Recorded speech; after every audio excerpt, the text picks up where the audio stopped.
and welcome to the Jeff Willis Show. Today I have with me Toby Jenkins. Now, Toby is the leadership coach Olympian from 2004. He was in the water polo team for Australia in Athens 2004, and he's an award-winning entrepreneur and author. He's worked with Olympic medalists, investors, founders and CEOs and leaders individually and as teams. He loves helping leaders and their teams work with the pressure that inevitably comes with important decisions, difficult conversations and ambitious opportunities. He helps them work towards their greatest impact and to be the person they want to be in the process. Toby has spoken to 1,000 people in live and broadcast audiences around the world at organisations such as Ernst Young and the Australian Institute of Sport. Welcome to the show, Toby. It's great to see your smiling face. Yeah, thanks, Jeff. Thanks very much for having me, mate. It's really good to connect again. Yeah. So I've known you now, I'd say, must be close to 10 plus years. I think one of the all of that. I think one of the first times I'd say I met since you, like 2008. Yeah, and I think the first time I met you in person was talking about Twitter at a small conference you were running in Sydney.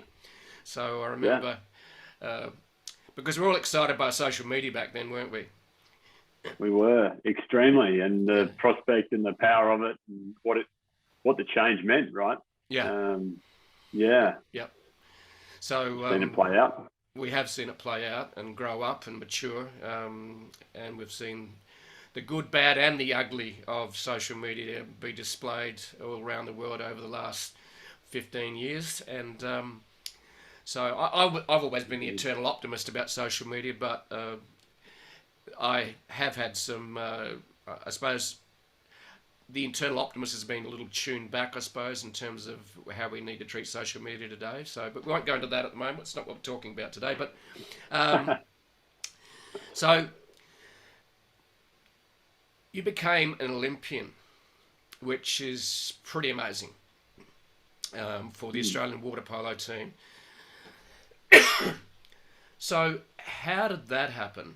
What was the inspiration to say, I want to swim, I want to fight other people in the pool underwater, tear their bathers off, and just push a ball down the... Look, it's a pretty tough sport, isn't it, really? Yeah, I mean, I'd love to be that fit again, Jeff.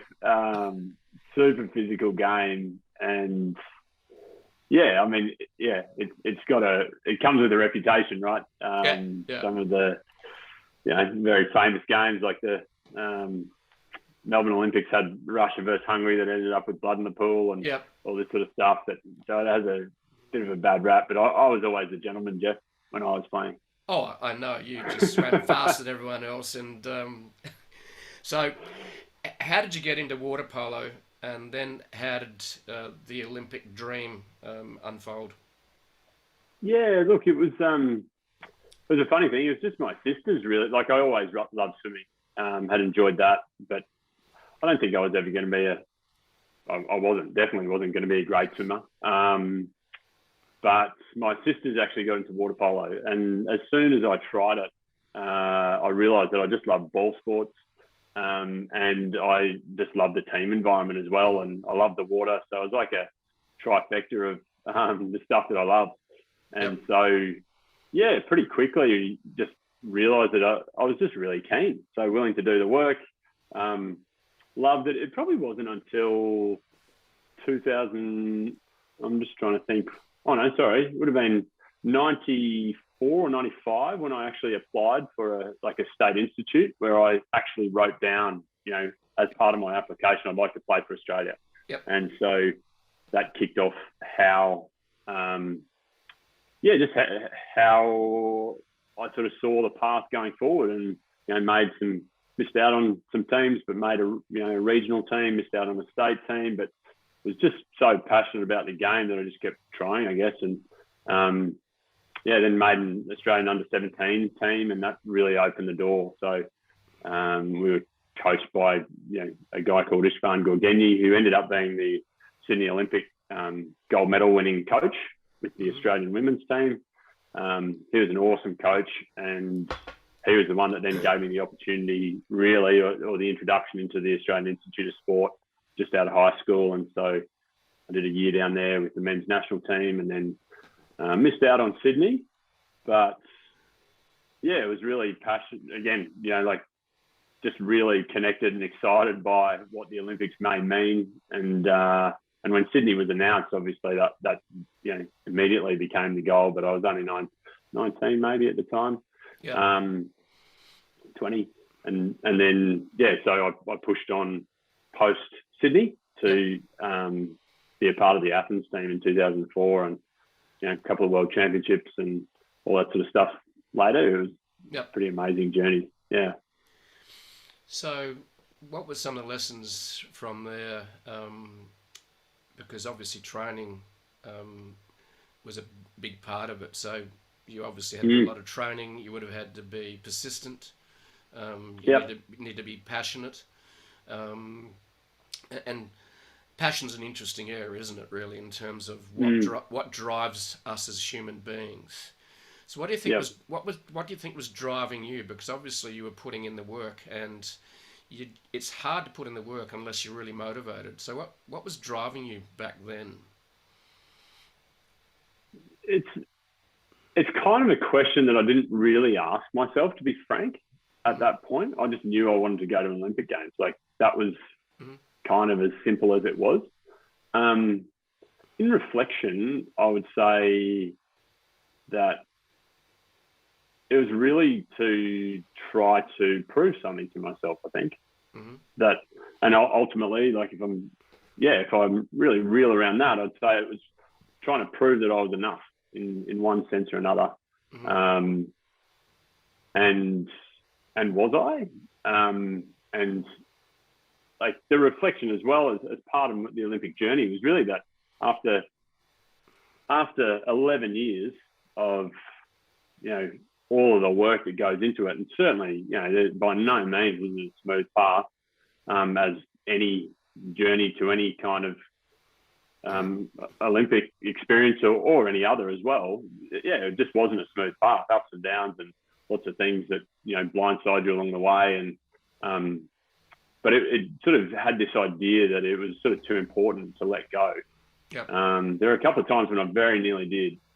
And I'm pretty grateful to, a couple of people along the way who then helped me reconnect to why it was important to me or to that experience. And so I did persist, but it was absolutely kind of by chance almost, Jeff, I reckon, rather than by design. Right. And so I got to the Olympics, it was, the pressure cooker that you would imagine. I actually had, the day I arrived, the day I left the Olympic Village, I actually had, an upset tummy. And at the time I assumed that I had, that I was sick, that I'd eaten something or, contracted something. And the day I left the village, it all stopped. Nerves, exactly. Yeah. Physiological response to stress and pressure. And it was as clear as that. And only in hindsight, was I able to recognize that. But it's interesting also, on the back of the Olympic experience, I reckon I had about 3 weeks of contentment. And then I just nearly dismissed it, to be frank. Like, moved on to, Blue White Media, which was the next chapter for me, where you and I met, around the digital marketing stuff. And I just sort of, left a little bit of, the Olympian over in Greece, to be honest, I think. And certainly when I came back, felt like it was all about the sharing the highs and an expectation to really share the highlight reel rather than the reality of that experience. And it's something that has taken years to kind of own the story. And I know, you and I talk about stories a lot and how we write them and articulate them and own them and take the lessons from them. But that was again, decades later, or a decade later probably, to truly own the fact that I'd been to Olympic Games and come to appreciate it even. It's an interesting reflection on that period. But incredibly grateful. And I guess the other thing for me, Jeff, as well is, along that journey, there were plenty of people who put in the work, right? Who had the passion, the persistence. Oh, yeah. And, the privilege really from my standpoint, looking back on it, is just that I was one of the fortunate ones that gets the accolade, as well as the experience. And so from my standpoint, there's a responsibility then to share the stories from it and the lessons learned and that sort of stuff. And that's really what I'm passionate about now, I guess. Yeah. So quite often we get tied up in reaching the destination rather than enjoying the journey. Yeah. Did you enjoy the journey as an Olympian, training Olympian? 100%. Yeah. I mean, I really, it was, every day was a new challenge, right? And I really enjoyed moments of it. The moments, as I said, that were really tough, and you learn some pretty hard things, I guess, along the way. And I guess that's what has been the reflection since is like, well, what does a crucible sort of situation like that teach you? Yep. And ultimately, I think where the trend that I see in myself, at least anyway, is it sort of burns away the stuff that doesn't serve you, and helps you, continue to develop, that ongoing process of who am I and who do I want to be, and, which of these influences and role models and coaches and whatever along that journey were great ones, and which ones can I learn how not to be. Yep. So that stuff I think is sort of the core of the lessons for me. So you moved on from being Olympian. You've had 11 years of training. You love the journey. You've gone to the Olympics, so that's in the bank. You reflect on it. You said 3 weeks later you'd sort of contentment after done the Olympics. Then you moved into being an entrepreneur. Is that correct? Yeah. Yeah. Yeah. So how did that happen? Was it a conversation with a mate over a beer? Pretty much. Like, I mean, it wasn't much more complicated than that. It was something I'd always, again, probably something I'd been interested in, and I'd put, done uni and was interested in business while I was training and as well. So while I was playing and training, I did a commerce degree, much of which did not apply into the entrepreneurial journey, but just an interest in that and finance. And when I came home from Athens, I was like, okay, well, what's going to fill this void, right? Where am I going to put my time and energy and focus and drive and all that, stuff?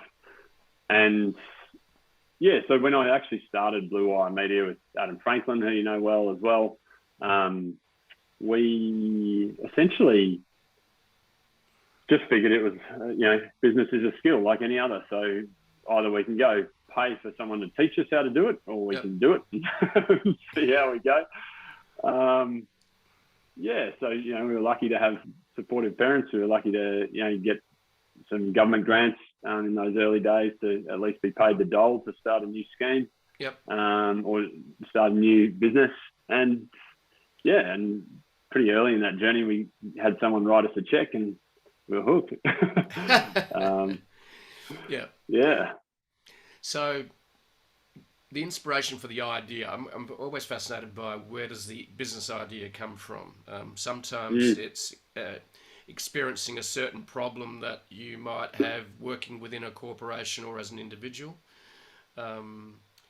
So the idea to start Blue Wire Media with Adam, where did the idea come from? So there were four of us kind of having these talks initially, and there was another guy, Tom, who started out with us in the end as well. He stuck around, but then ended up going to a permanent position sort of a couple of months in.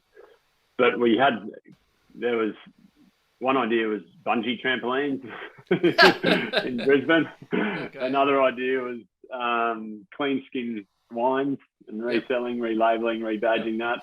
Yep. Another idea was promo pens and merch, Yeah. branded promo pens and merch.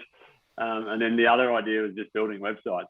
And ultimately, I think the others required capital. This one didn't. So we went and tried to sell our first website. And we were able to. So it was primarily because we didn't need money. We had, a laptop I could borrow from, that my sister had been using in the family, so we could use that.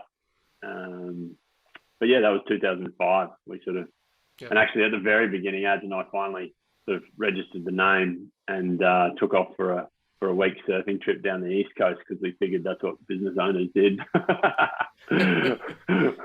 Was had freedom of time. So that's also definitely been a theme throughout, that flexibility and seeing time as a currency and experience as a currency too, not just the money. Yeah. And I think a lot of people have been reevaluating that over the last few years, haven't they, really, in terms of what's important.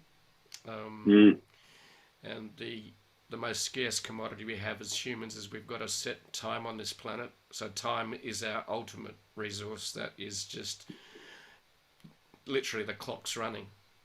And ticking. And when we're younger, we think we've got infinite time. And you start to realise that as you get a bit older, that maybe not. Indeed. Yeah. So you obviously on the journey with Adam and Blue Wire Media, you then I think went to Europe with the family, and I think is that where you reassess what you're doing, like the Blue Wire Media, and decided to strike out on your own in terms of the leadership coaching space? Was that where that sort of came? Because I remember we had a conversation when you were in Europe a few years ago, and you started talking about this then to me. So today you've pivoted sort of out of Blue Wire Media to doing your own thing, and that's very much leadership coaching and helping people thrive in our world. So and this is very much values driven, isn't it? Is that correct? Yeah, very much so. Yeah. So could you tell us how that idea came into focus as you sort of transitioned into the next part of your journey, which is what you're doing today, and you're running that from your blog, tobyjenkins.com. So tell us a little bit about that idea and how that's evolved since you started. Yeah, so I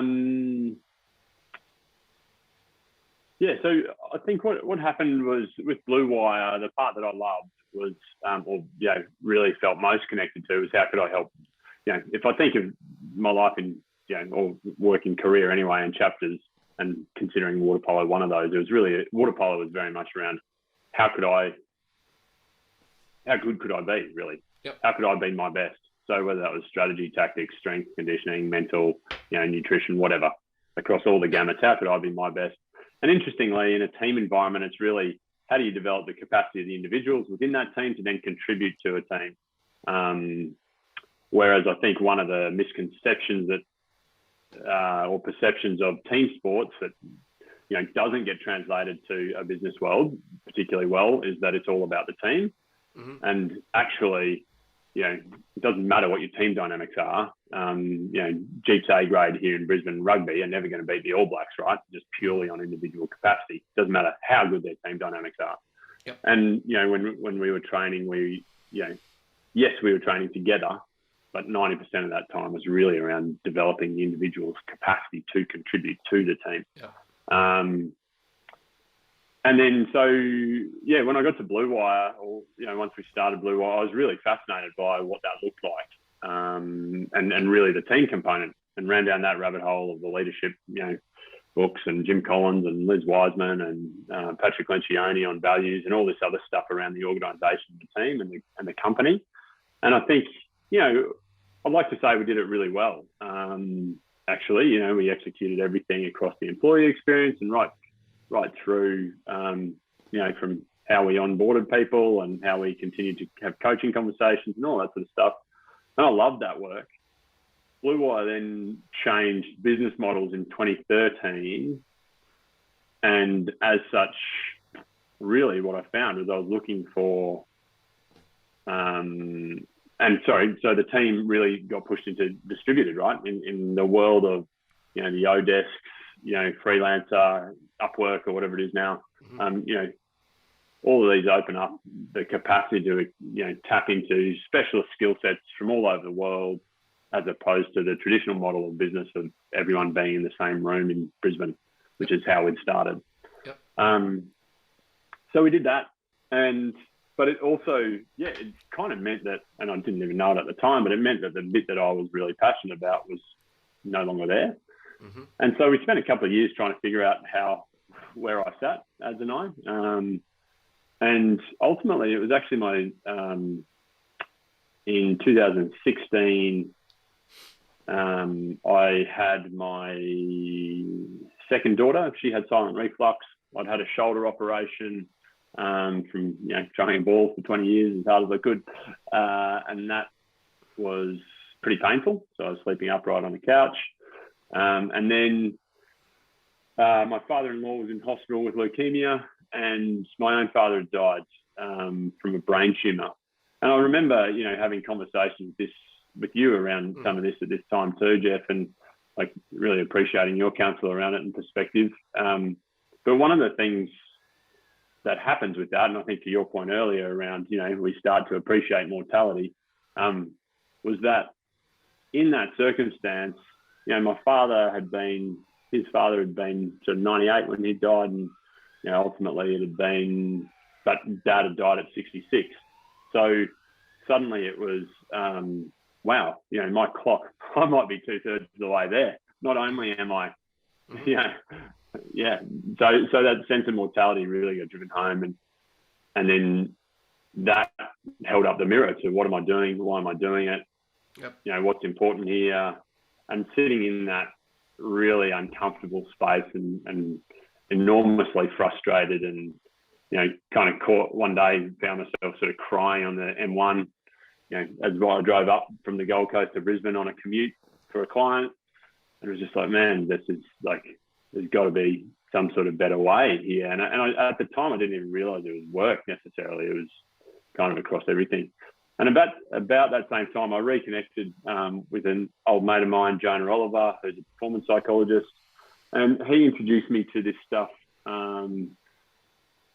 a framework essentially called ACT, which is acceptance and commitment training or therapy, depending if you're a psychologist. I'm definitely not. But ACT is a really interesting framework because it's around acceptance, which is, millennia-old tradition, really, in terms of, Buddhism and Taoism and all sorts of different spirituality practices. There's the mindfulness of being present, and then there's the do what matters part. And all of this evidence base in the last 30 years has exploded around the efficacy of, if you were to picture a triangle, and in the bottom left of that triangle, you wrote acceptance. At the top of the triangle, you've got mindfulness. In the bottom right of the triangle, you've got do what matters. So bottom left, acceptance, top mindfulness, bottom right, do what matters. Interestingly, it really ties together, for me, the stuff, that I'm really passionate about, which is, the spiritual practices, philosophy, performance, mindfulness, but in a really evidence-based way. So that Western science is absolutely validating these millennia-old traditions. And that's the bit that really lit me up. And Joan and I actually started a business a couple of years ago in an attempt to build a digital product. Over the course of the 3 years we spent together, and I only recently resigned from that as it became more and more challenging to really articulate what that product might look like as a software product. And so, decided to step away from that and hang out, my shingle as a coach and leadership coach and stuff. but I still love the core of the work because it definitely helps people navigate uncertainty, transitions, pressure, stress, and it's not about reducing that stuff. It's actually about changing the relationship to it, which I find absolutely plays out in the real world. Is that how do we help people connect to what's important to them? And if I think about that transition that, you know, out of Blue Wire into this kind of world, it was really this recognition in myself that I love performance. I love helping people, you know, be the best that they can be. And how can I help in an evidence-based way people sort of work with stress and pressure on the back of, you know, my lived experience as well with the Olympics and in business and all that sort of stuff. Yeah, and so it's been an exciting transition. And I guess, you know, in that instance, that transition was very much around Jonah had shown me this stuff in order for me to really help myself, you know, scratch my own itch, which was how do I get clarity here when I'm sitting in this absolute stew of uncertainty and frustration and all the other tough stuff that inevitably shows up in life. And I found that little triangle, just acceptance, mindfulness, and do what matters, is just a brilliant tool to understand what I was going through, and then therefore really being keen to help others explore that. And as I say, tied back to a bunch of interests of mine over the long term, which is philosophy and, you know, various religions and wisdom generally, you know. Yeah. So yeah, it's fascinating. Sometimes when I write, I actually write down some ancient wisdom, and then what does science say about that? And tying the two together is actually quite interesting. And sometimes it's almost impossible. Sometimes it is possible to actually connect those dots. But I think trying to create digital products out of things that come from the soul is certainly a challenge, which you obviously struck. Totally. Yeah. Yeah. So you mentioned the ACT framework. Was that acceptance, commitment, training? Is that another framework that was another framework as well when you mentioned it right at the beginning? Yeah. So that is the framework that I feel is really helpful, and it has a bunch of sort of tools that sit within it. That are, you know, it's an open source framework, really supported by a large community of psychologists and coaches and trainers and stuff around the world. But yeah, definitely helping people work with stress and pressure rather than trying to reduce it. And I think it's especially applicable, you know, when I see, as you're alluding to, you know, when you see what's happened over the last few years around baseline anxiety or change or, you know, what COVID has done, you know, and then there will be the next thing, right? Like change is the universal constant. You know, some of those cliches come in, but it's how do you navigate that? How do you create an internal anchor rather than an external anchor? And really, when I think about my own sort of tough period, you know, 5 years ago, I think about it in the context of I was looking everywhere outside of me for solutions, you know, whether that was motivational tapes, books, you know, talking to others, you know, where really the only answer that's going to stick is looking in the mirror and really trying to hold that and try to bring some definition to that. And so, yeah, it's a challenge for sure. It's often the last place to look, right? Yeah, well, I have heard the term before. Success is an inside job, but we still go looking for it everywhere else, though, don't we? Yeah, and the measurement of it external, right? Like I think that's, you know, talking to the downside perhaps of social media is that, you know, constant comparison. You know, amazing tool for publishing and expression and self-expression stuff, but the downside of that is the constant comparison points and the challenge there and seeing other people's highlight reels, right? No one shares their bad days, or very few people share their bad days. So it's just making sure to keep in mind, well, what's my own assessment of what that looks like for me versus I what totally the agree. world's telling me I need to. Yeah, I've certainly minimised how much interaction I have with social media because I know how I feel when I look at, and it's a great phrase that a friend of mine shared with me about 3 years ago. She said, social media is about, we judge our insides by the outsides of others. That's a really nice way of putting it. Yeah.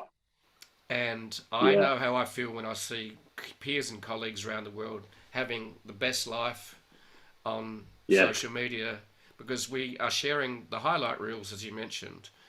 And I know how I feel when I do that. I'm going, I want to define my own success. How much is enough? And we're all trying to work out what's important for ourselves. And so it certainly is a challenge. And I've minimised my observance of social media and interaction with it even because of that feeling. I'm going, this isn't helping me. Yeah. And Yeah, so, it's interesting, isn't it? yeah, yep. I just, and yet, to me, and what I've been doing the last 10, 12 years has been the most successful part of my life in terms of what I've done and what I've achieved. But the challenge in life for us is to actually keep working on the inside so that you can live a full life, a flourishing life, a thriving life that is not a comparison to anyone else, but it's your comparison. And so, yeah, just like you, I've had to reassess what success looks like, and when is enough, because we live in a very material society, which basically judges it's what is seen rather than what is unseen. So, so just to wrap it up, Toby, maybe what